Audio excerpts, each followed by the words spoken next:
Hari berlalu sejak dia menemui Zero untuk melaporkan tentang desa beserta para monster yang menghuninya. Dia sedikit merasa lega karena dia yakin masalah ini akan segera teratasi jika sudah ditangani langsung oleh Zero. Hari ini Leon memutuskan untuk menemui seseorang karena dia sempat kehilangan konsentrasinya beberapa hari ini akibat orang yang akan ditemuinya itu. Sudah hampir 1 jam dia duduk di sebuah kantin menunggu seseorang yang dipercayainya akan datang saat lagi. Seulas senyum tersungging di bibirnya ketika dilihatnya sosok yang sejak tadi ditunggunya berjalan memasuki kantin itu. Dia duduk di sebuah kursi dan tanpa menunggu lagi, Leon menghampirinya. Dia menepuk pundak orang itu dari belakang, yang sontak membuatnya terlonjak kaget. "Leon, sedang apa kau di sini?" "Hei Jo, bagaimana kabarmu?" Joseph menatap penuh curiga pada Leon. Leon mengabaikannya dan memilih untuk duduk berhadapan-hadapan dengannya. "Kau belum menjawab pertanyaanku.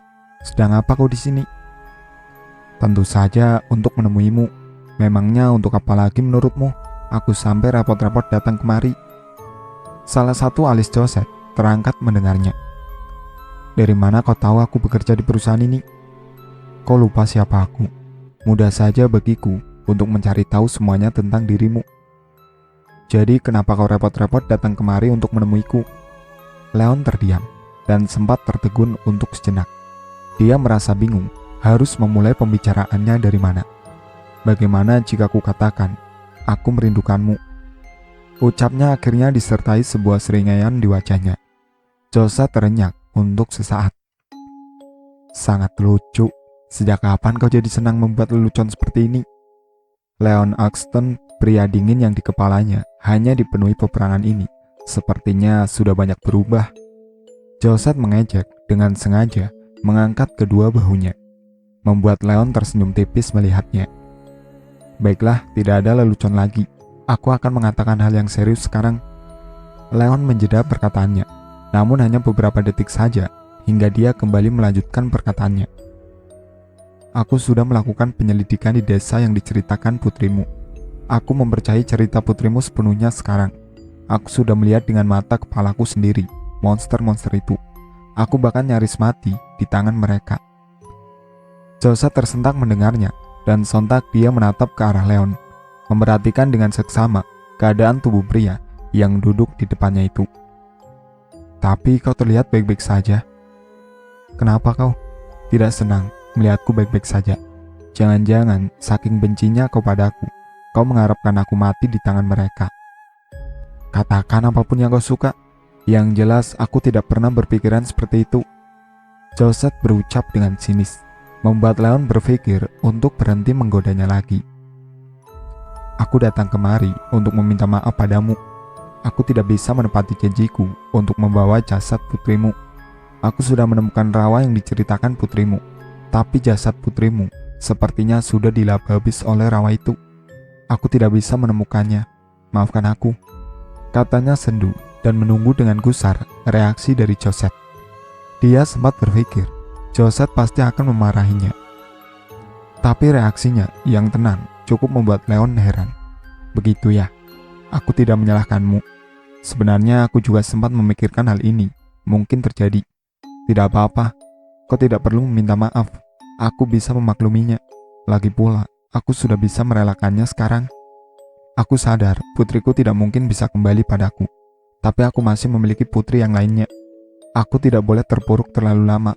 Aku tidak seorang diri di dunia ini. Aku masih memiliki Silva, dan demi dia, aku harus menjadi sosok ibu yang kuat." Leon hanya menatap dalam diam ke arah Joseph. Menyadari Leon tengah menatapnya, membuat Joseph tak nyaman. "Jangan menatapku seperti itu. Sungguh aku sudah merelakan kepergian putriku." "Kau memang wanita yang kuat. Sejak dulu, kau selalu berhasil membuatku mengagumimu," ucap Leon dengan senyum tipis di bibirnya. "Lalu bagaimana dengan desa itu? Apa kalian sudah menghancurkannya?" "Kami harus melakukannya beberapa penyelidikan sebelum menyerang desa itu. Tapi kau tidak perlu khawatir. Masalah desa itu serahkan pada kami." "Iya, aku percayakan masalah ini pada kalian. Yang pasti aku hanya berharap putriku tidak akan terlibat dalam bahaya lagi karena ulah mereka." Pembicaraan mereka terhenti ketika Leon merasakan getaran pada ponselnya. Dilihatnya ada seseorang yang menelponnya, dan orang itu adalah Ronald. "Ada apa, Ron? Aku sedang bebas tugas hari ini asal kau tahu." Kapten, mereka mulai menyerang. Ronald tergagap, dan suaranya terdengar sangat panik, membuat Leon mengernyitkan alisnya, sama sekali tidak memahami maksud perkataannya. "Apa maksudmu? Siapa yang kau maksud dengan mereka?" Mereka, Kapten. Sambungan telepon itu terputus, membuat Leon menatap tidak mengerti pada ponselnya. Beberapa suara ledakan terdengar, ledakan dahsyat yang bahkan membuat gedung di mana Leon dan Josette berada saat ini terasa berguncang, seolah-olah sedang terjadi gempa berkekuatan tinggi. Teriakan demi teriakan terdengar, dan seketika suasana menjadi ribut dan kacau. Semua orang berusaha untuk melarikan diri. Dengan sigap, Leon menggenggam tangan Josette dan membawanya berlari meninggalkan gedung. "Ada apa ini, Leon?" tanya Josette di tengah deru napasnya yang memburu. "Aku tidak tahu, tapi sepertinya ada serangan. Mungkin ada beberapa orang yang sengaja melemparkan bom." Josette terbelalak mendengar jawaban Leon. Ketika mereka akhirnya berhasil keluar dari dalam gedung, kekacauan di depan mata mereka kembali membuat keduanya membelalak dan membeku di tempat. Api berkobar di mana-mana, asap tebal memenuhi udara. Kendaraan yang berlalu lalang tampak semeraut, dan banyak yang hangus terbakar. Suara teriakan dari orang-orang yang berlarian, seolah-olah mereka sedang melarikan diri dari sesuatu yang mengejar mereka. Leon merasa tubuhnya merinding ketika melihat alasan orang-orang di depannya berlarian. Sekumpulan pria berotot dengan senjata laras panjang di tangan mereka tengah berlarian. Mereka melontarkan tembakan ke sembarang arah. Bahkan dari mereka ada yang sengaja menangkap orang-orang yang berlarian itu dan menggigitnya rakus, menyantap mereka, seolah-olah manusia-manusia tidak berdosa itu adalah makanan mereka. Leon meneguk salivanya panik. Dia menyadari hal yang ditakutkannya benar-benar menjadi kenyataan. Terlambat, monster-monster yang bernama Vector itu sudah mulai melancarkan serangan. Kini kehidupan manusia benar-benar berada dalam bahaya besar. Leon kembali menggenggam tangan Josette dan membawanya berlari sekencang-kencangnya, menjauhi para Vector yang sedang berlari ke arah mereka. "Siapa mereka? Kenapa mereka menyerang kota?" Dengan napas terengah-engah, Josette mengutarakan rasa penasarannya. Selain itu, dia merasa yakin tadi melihat beberapa dari mereka menggigit orang-orang yang berlarian. "Mereka itu monster yang diceritakan putrimu." Jawaban yang singkat namun jelas dari Leon sudah cukup membuat tubuh Josette merinding. Rasa takut dan panik memenuhi dirinya. Suara-suara ledakan masih terdengar bersautan. Asap tebal semakin memenuhi udara dan membuat pandangan siapapun tampak buram. Hembasan angin yang berasal dari ledakan disertai guncangan tanah yang bagaikan gempa itu sukses membuat suasana hiruk-pikuk ini menjadi bertambah kacau. Suara teriakan dari banyaknya orang yang masih berlarian menyelamatkan diri menambah kesuraman kota ini. Sebuah kota yang pada awalnya selalu damai dengan penduduknya yang saling peduli satu sama lain. Kali ini rasa peduli itu seakan-akan melebur menjadi uap tak berbekas. Semua orang berusaha menyelamatkan diri masing-masing, tidak peduli meski harus mengorbankan nyawa orang lain. Mereka saling bertabrakan, menyebabkan seseorang bertubuh lemah, tersungkur di tanah. Tak ada yang peduli atau memiliki keinginan untuk membantunya berdiri, melainkan hilangnya rasa belas kasihan di hati mereka yang ditunjukkan. Mereka menginjak-injak tubuh yang terkulai lemah di tanah, mengabaikan kenyataan bahwa dia makhluk yang bernyawa seperti mereka. Leon memutuskan untuk bersembunyi di balik sebuah dinding ketika menyadari kecepatan berlari para Vector itu di atas rata-rata kecepatan berlari manusia normal. Mereka sangat cepat, dan Leon menyadari dia tidak mungkin menang mengadu lari dengan mereka, ditambah keadaan Josette yang sudah tidak memungkinkan lagi untuk berlari. Begitu dia melihat sebuah celah sempit yang memisahkan dua buah gedung, dia memutuskan untuk bersembunyi di sana. Beruntung, sebuah tembok berdiri di sana menghalangi tubuh mereka agar tak terlihat oleh para Vector. Teriakan demi teriakan terdengar di saat para Vector berhasil menangkap beberapa orang yang berupaya menyelamatkan nyawa mereka. Dengan rakusnya para Vector menggigit leher mereka, mengoyak daging mereka, dan meminum darah segar yang menetes dari tubuh-tubuh yang tak berdaya itu, menyantap daging mereka, seolah-olah mereka makanan lezat dari sebuah restoran yang tersaji di depan mata para Vector. Leon menyadari tubuh Josette yang gemetar di sampingnya. Kedua matanya berair, dengan bola matanya yang terbelalak ketakutan, menatap pemandangan mengerikan di depannya. Josette menutup kedua telinganya ketika merasa sudah tidak sanggup lagi mendengar suara teriakan-teriakan yang menjadi satu-satunya suara yang didengarnya saat ini. Selintas bayangan mengerikan tertanam di benaknya. Sebuah bayangan ketika putrinya Sylvie mengalami nasib yang serupa dengan orang-orang malang itu.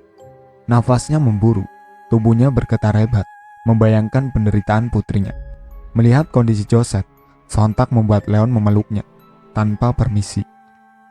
Dia benamkan kepala Josette di dadanya yang bidang, menutup kedua mata indahnya agar tak melihat pemandangan mengerikan yang sedang terjadi di depan mereka. Apakah kalian juga pengen dibeluk sama Leon? Suara isakan tangis Josette terdengar nyaring di telinga Leon, membuat kepanikan seketika mendera Leon. Dia khawatir para Vector itu akan mendengar suara tangisan itu. Diamlah, Ju. Ada aku di sini. Tak akan kubiarkan mereka menangkap kita. Bisik Leon pelan di telinga Josette. Membayangkan putriku menjadi salah satu korban mereka. Aku tidak sanggup membayangkan penderitaan yang dirasakannya sebelum menjelang ajalnya. Gumam Josette pelan, tapi masih bisa didengar jelas oleh Leon. Jangan membayangkan apapun, lagi pula putrimu itu tidak menjadi santapan mereka. Apa kau lupa bahwa putrimu meninggal karena tenggelam di dalam rawa hidup? Josette terdiam. Dia menyadari telah melupakan kenyataan ini, tapi dia sedikit lega mengingat putrinya tidak menjadi santapan monster-monster itu. Bagi Josette, kenyataan ini cukup melegakan hatinya. Tapi dia tersentak menyadari sesuatu. Dia lepaskan pelukan Leon dan menjauhkan wajahnya yang sejak tadi terbenam di dada bidang Leon. Dia menatap penuh amarah ke arah Leon. Kenapa mereka bisa menyerang kota? Aku dan Silva melaporkan mereka pada kalian agar kalian bisa menghancurkan mereka. Aku ingat beberapa menit yang lalu kau menyuruhku untuk mempercayai kalian. Kau berjanji akan membasmi mereka. Tapi apa ini? Kalian tidak melakukan apapun. Dan lihat sekarang, malapetaka terjadi di kota ini akibat kalian yang lamban. Seandainya kalian langsung membasmi mereka, maka kekacauan ini tidak akan pernah terjadi. Sekarang katakan, apa yang akan kalian lakukan untuk mempertanggungjawabkan musibah yang terjadi akibat kelalaian kalian? Mengaku organisasi militer terbaik di dunia, tapi kenyataannya, kalian hanyalah orang-orang yang lamban dalam menjalankan tugasnya. Leon memanas. Betapa dia sangat kesal mendengar perkataan Josette yang telah menghina dirinya beserta organisasi militernya. Tapi tak ada kata yang terlontar dari mulutnya. Dia menyadari kebenaran dari semua cacian yang diberikan Josette. Benar yang dikatakannya, semua kekacauan ini akibat dari kelambanan mereka. Andai saja desa itu langsung dihancurkan, maka kekacauan ini tidak akan pernah terjadi. Kenapa diam? Jawab aku. Masih dengan suaranya yang pelan, tapi dari wajahnya yang memerah, terlihat dengan jelas betapa emosinya Josette saat ini. Leon mengembuskan nafasnya kasar. Sejak dulu, dia memang tidak pernah bisa menang berargumen dengan Josette. Diakuinya, wanita itu pandai berbicara. Bukan saatnya untuk membahas ini. Yang terpenting, sekarang, kita harus meloloskan diri dari mereka. Aku yakin, bukan hanya kota ini saja yang mereka serang. Langkah pertama kita sekarang adalah menyelamatkan diri dari mereka dan pergi ke markas WFM untuk melakukan perlawanan dan menghancurkan monster-monster itu. Putriku, apa mungkin sekolahnya juga diserang? Kita harus menyelamatkannya, Leon. Apapun yang terjadi, kita harus menyelamatkan putriku. Sudah dapat diperkirakan oleh Leon bahwa kata-kata ini akan terlontar dari mulut Josette. Dia arahkan kembali tatapannya ke depan, di mana kekacauan masih memenuhi area sekelilingnya. Sudah banyak jasad-jasad dengan tubuh yang tak utuh bergeletak di tanah. Darah segar berceceran di mana-mana. Asap tebal berwarna hitam masih memenuhi udara. Suara ledakan dan tembakan masih saling bersautan. Namun yang berbeda dari sebelumnya, suara teriakan dan jeritan orang-orang sudah mulai mereda, menandakan sebagian besar dari mereka telah kehilangan nyawanya. Leon, aku bersumpah tidak akan pernah memaafkanmu jika sampai terjadi sesuatu yang buruk pada putriku. Tenanglah Ju, aku sedang berpikir. Aku juga sedang mencari jalan keluar untuk meloloskan diri dari mereka. Satu lagi, berhentilah mengeluarkan suara. Aku yakin kau tidak mengharapkan mereka menangkap kita sebelum kita bisa pergi menyelamatkan putrimu kan? Kali ini, Leon mengembuskan nafasnya pelan ketika dia berhasil membungkam mulut Josette yang sejak tadi tak hentinya mengumpat. Leon menatap sekeliling celah tempat persembunyiannya. Seulas senyum tersungging di bibirnya ketika dia menyadari sesuatu. Tanpa berucap sepatah kata pun, dia berjalan perlahan meninggalkan tempat persembunyiannya dengan tangannya yang erat menggenggam tangan Josette. Sebelah alis Josette terangkat ketika dia menyadari Leon dengan membawanya ke arah belakang. Berlawanan arah dengan pusat terjadinya kekacauan. Kau mau membawaku kemana? Leon mengajukan pertanyaan Josette. Langkahnya tetap tertuju ke arah suatu benda yang dilihatnya tadi. Kedua mata Josette membola ketika mereka tiba di dekat sebuah mobil sedan berwarna silver yang terparkir tepat di depan celah sempit di mana Leon dan dirinya tadi bersembunyi. Mobil inilah yang membuat senyum tipis menghiasi wajah Leon yang sempat dilihat oleh Josette. Sebuah senyuman yang selalu sukses membuat tebaran jantungnya melebihi ritmenya sejak dulu kala. Sialnya, pintu mobil itu dalam keadaan terkunci, tapi Leon tidak kehilangan akal. Tanpa permisi, dia mengambil jepitan rambut yang bertengger indah di rambut Josette, membuat Josette seketika tersentak, namun tak dapat membantahnya, karena dia menyadari rencana yang dipikirkan Leon. Tepat seperti dugaan Josette, Leon menggunakan jepitan itu untuk membuka pintu mobil. Dia memasukkan ujung jepitan itu pada lubang kunci mobil. Keahlian Leon sebagai prajurit elit di WFM membuatnya dengan mudah berhasil membuka pintu mobil itu. Cepat masuk, titah Leon yang tanpa kata langsung dituruti Josette. Mereka berdua sudah berada di dalam mobil. Sekali lagi, Leon berusaha menghidupkan mobil yang tak memiliki kunci untuk menghidupkan mesinnya itu. Tanpa putus asa, Leon berusaha menyambungkan dua kabel di bagian bawah mobil. Semoga berhasil, gumamnya setelah dia berhasil menyambungkan kedua kabel itu. Dia mulai menstarter mobilnya. Sekali menstarter, mesin mobil itu masih mati.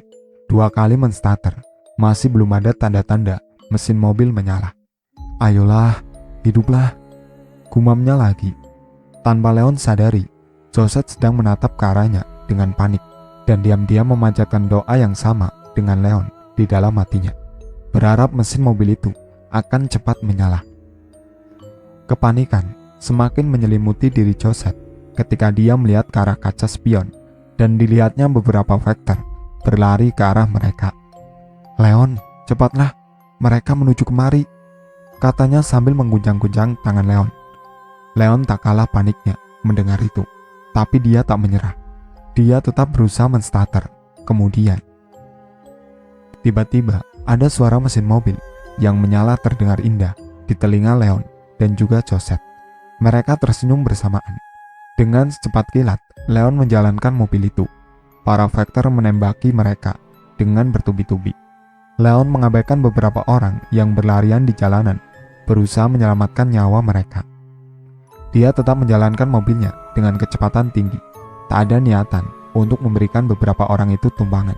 Meskipun di dalam hatinya, tentu Leon merasa iba kepada mereka.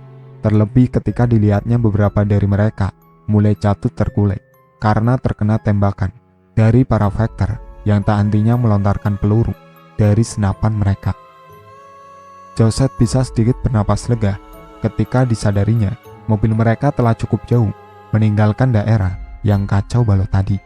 Ini mobil mereka tengah melaju menuju sekolah Silva. Namun, hanya sebentar saja rasa lega itu dirasakannya. Mereka sudah tiba di daerah sekolah Silva. Bahkan gedung sekolah itu sudah sedikit terlihat. Akan tetapi, laju mobil mereka terhenti ketika melihat jalanan yang dipenuhi oleh kendaraan-kendaraan yang hangus terbakar.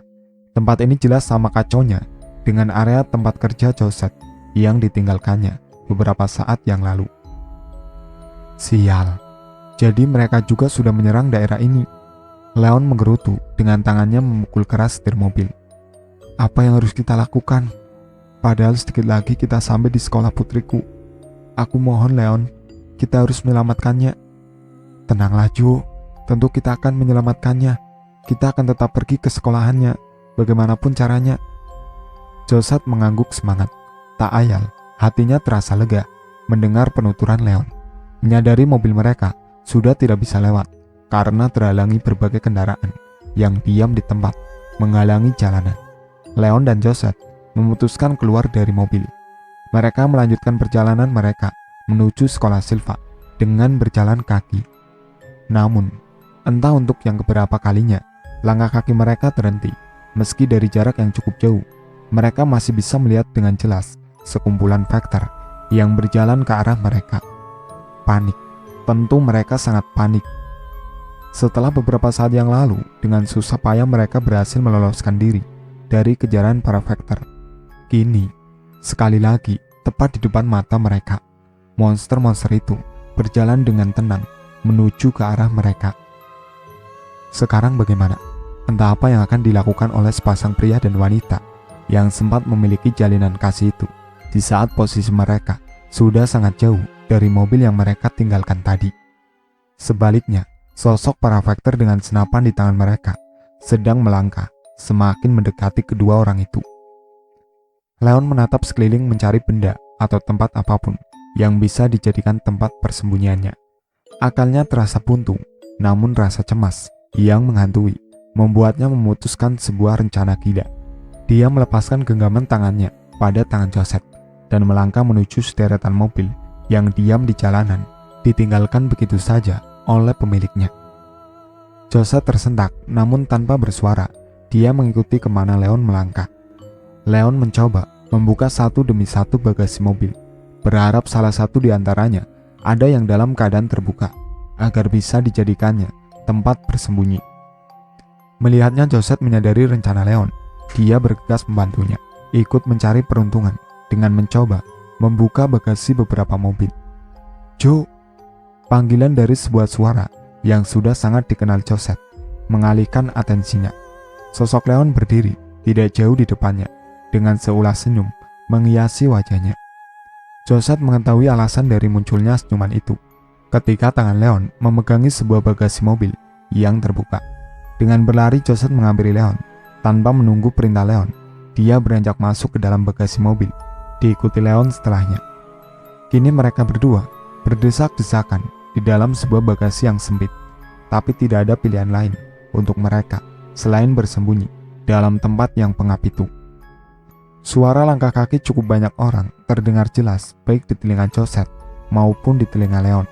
Suara langkah kaki para Vector yang tengah melintas di depan mereka. Ada juga suara benda diseret menyentuh tanah ikut terdengar.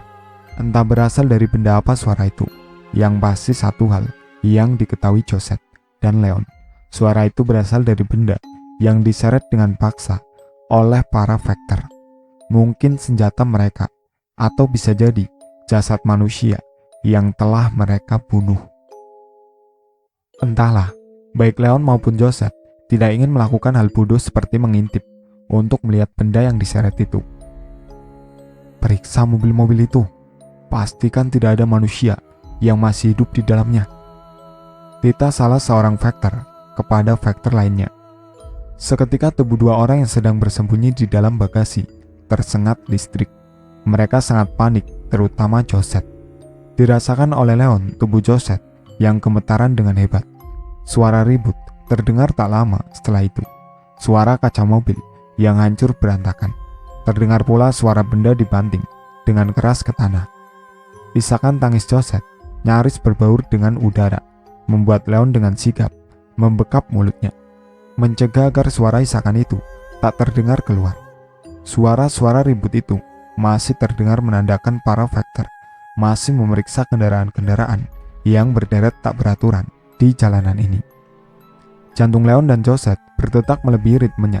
ketika disadari oleh mereka suara langkah kaki seseorang mendekat ke arah tempat persembunyian mereka. Joseph tersentak mendengar suara kaca mobil pecah yang begitu terdengar nyaring di telinganya. Kedua mata indahnya semakin deras, mengeluarkan air mata. Leon tak kalah paniknya. Dia merasa jantungnya seolah-olah ingin melompat keluar dari dadanya. Untuk beberapa detik Leon dan Joseph menahan napas ketika didengarnya suara langkah kaki itu, tepat berada di depan bagasi tempat mereka bersembunyi. Namun beberapa detik kemudian, mereka menghembuskan nafasnya lega ketika menyadari suara langkah kaki itu semakin menjauh. Meski demikian, untuk beberapa saat, mereka harus bersabar, menunggu hingga suara para Vector sudah tak terdengar lagi, yang menjadi pertanda mereka telah pergi menjauh. Berpindah ke lain tempat, Silva tak mampu menahan rasa kantuknya di tengah pelajaran yang sedang berlangsung. Matematika adalah mata pelajaran yang saat ini sedang berlangsung di kelasnya. Mata pelajaran itu memang tidak pernah disukainya sejak dulu. Tak hentinya dia menguap dan nyaris saja kedua matanya hampir terpejam seandainya suara ribut itu tidak terdengar. "Kalian semua cepat tinggalkan tempat ini. Ada teroris yang menyerang kota dan sekarang mereka menuju kemari," teriak salah seorang guru yang tanpa permisi menerobos masuk ke dalam kelas Silva. Sontak hal itu membuat sesi kelas menjadi kacau. Semua siswa tampak histeris dan berhamburan tak beraturan meninggalkan kelas, tak terkecuali dengan Silva. Dia sama paniknya dengan siswa yang lain. Dia pun bergegas membereskan tasnya dan berlari meninggalkan kelas mengikuti yang lain. Suara tembakan mulai terdengar dari lantai bawah, sedangkan Silva dan beberapa siswa yang tak dapat dihitung dengan pasti jumlahnya masih berada di lantai 2 karena kelas mereka memang terletak di lantai 2.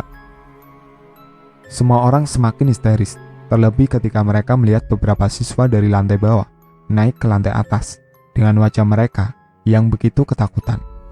Beberapa dari mereka mendapatkan luka tembakan sehingga seragam mereka berlumuran darah. Mereka yang terluka berjalan semboyongan. Terlihat jelas mereka sedang meminta belas kasihan, berharap ada yang berbaik hati untuk membantu mereka. "Mereka kanibal," ujar salah satu siswa yang berjalan dengan semboyongan ke arah siswa-siswa yang saling berkerumun ketakutan. Kedua mata Silva membola dengan lebarnya. Kata kanibal yang terlontar dari mulut siswa yang terluka itu mengingatkan dia pada sesuatu. Sebuah tragedi mengerikan yang terjadi tepat di depannya beberapa waktu yang lalu kembali terngiang di kepalanya. Mulutnya menganga, tak percaya ketika dia sempat memikirkan, mungkinkah yang melakukan penyerangan ini monster-monster dari desa misterius yang didatanginya bersama kedua sahabatnya. Dia bekap mulutnya, menahan jeritan ketika dia mendekati jendela dan mendongak menatap ke arah luar gedung sekolah. Dilihatnya beberapa pria berseragam militer sedang menembaki orang-orang tak berdosa yang berlarian. Ada beberapa dari mereka yang menggigit rakus tubuh-tubuh berlumuran darah yang sudah bergeletakan tak berdaya di tanah. Itu mereka, batinnya diiringi air matanya yang mulai menetes. Dia pikir setelah berhasil melarikan diri dari tempat terkutuk itu, dia tidak akan pernah mengalami tragedi menyeramkan seperti ini lagi. Tapi dia salah besar. Kini tepat di hadapannya, mereka kembali muncul, mencoba menerornya kembali. Bahkan kali ini, mereka melancarkan serangan, menghancurkan apapun yang mereka lihat. Membunuh tanpa ampun manusia yang tak berdosa, melahap dengan rakusnya manusia, seolah-olah mereka adalah makanan. Lantai 2 itu menjadi kacau balau ketika beberapa Vector mendekatinya. Tubuh Silva gemetaran, kakinya terasa lemas. Meski semua orang sudah berlarian, berusaha menyelamatkan diri, untuk beberapa detik, Silva masih diam, membeku di tempat. Dengan susah payah dia berusaha menggerakkan kakinya, perlahan namun pasti. Akhirnya dia berhasil menggerakkan kakinya dan berlari sekencang yang dia bisa. Sebuah tembakan yang dilontarkan para Vector terdengar bertubi-tubi dan saling bersautan.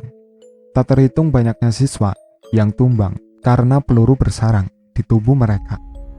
Silva tetap berlari, mengabaikan suara teriakan, mengabaikan suara jeritan, dan mengabaikan orang-orang yang dikenalnya jatuh tersungkur di lantai. Dia tidak berkeinginan untuk menolong mereka. Yang dipikirkannya hanyalah pergi sejauh mungkin dari kekacauan itu. Silva menaiki tangga demi tangga dia langkahi, hingga pada puncaknya. Dia berhenti di rooftop gedung sekolahnya.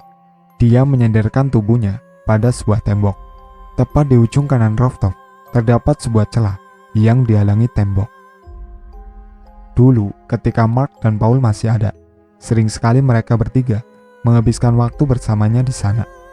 Celah itu sempit, namun masih bisa memuat 3 orang untuk bersembunyi di sana. Silva, Mark, dan Paul sering menghabiskan waktu istirahat siang mereka di sana. Terkadang mereka makan siang bersama di sana, atau sekedar mengobrol sambil duduk santai di celah sempit itu. Celah sempit itu memang cukup nyaman karena tembok yang berdiri di sana mampu menghalangi teriknya sinar matahari. Di celah itulah Silva sedang bersembunyi saat ini. Dia meringkuk seorang diri dengan tubuhnya yang gemetar hebat. Kedua matanya tak hentinya meneteskan air mata. Bayangan ketika kedua sahabatnya menjadi korban monster-monster di dalam desa tak hentinya berputar-putar di kepalanya. Setiap kali mengingat kejadian mengerikan itu, Silva selalu gemetar seperti ini. Dia masih shock. Dia mengalami trauma hebat. Bahkan tak terhitung, seringnya mimpi buruk menghantui tidurnya. Semenjak mengalami tragedi itu, Silva tak berani tidur sendirian. Dia selalu tidur dengan ditemani ibunya. Dalam kepanikannya, Silva tiba-tiba teringat pada ibunya. Dia mengeluarkan ponsel miliknya dan menekan nomor ibunya. Silva mengumpat berulang kali ketika ibunya tak kunjung menerima panggilannya. Akhirnya, dia memutuskan untuk mengirimkan pesan pada ibunya. Dalam pesan itu dia memberitahukan bahwa sekolahnya diserang oleh monster yang berasal dari desa dan dia sedang bersembunyi di rooftop sekolah saat ini. Dia pun meminta agar ibunya datang untuk menjemputnya, meski Silva tahu ibunya akan berada dalam bahaya pula jika datang ke sekolahannya. Tapi tak ada seorang pun yang terpikirkan Silva untuk dimintai tolong selain ibunya. Dia memeluk ponselnya erat setelah pesan itu berhasil dikirimkannya. Suara pintu rooftop terdengar terbuka, membuat jantung Silva memburu dengan cepat. Suara langkah kaki mendekat ke arah Silva, semakin membuat jantungnya berirama tak beraturan. Tubuhnya semakin gemetaran. Dia meringkuk sambil memeluk kedua lututnya, membenamkan wajahnya di antara kedua lututnya, diiringi sebuah doa yang tak hentinya dia panjatkan di dalam hatinya. Suara langkah kaki itu berhenti, namun Silva menyadari seseorang sedang berdiri tepat di depannya. Orang itu menemukan tempat persembunyian Silva. Silva mendongak untuk melihat sosok yang berdiri itu. Kedua mata Silva membulat sempurna, mulutnya menganga, napasnya terasa berat. Dia nyaris berteriak tak percaya. Orang yang berdiri di depannya, dia seseorang yang sangat Silva kenal. Sampai di sini dulu ceritanya, nantikan cerita kelanjutannya. Sekian dari saya. Wassalamualaikum warahmatullahi wabarakatuh.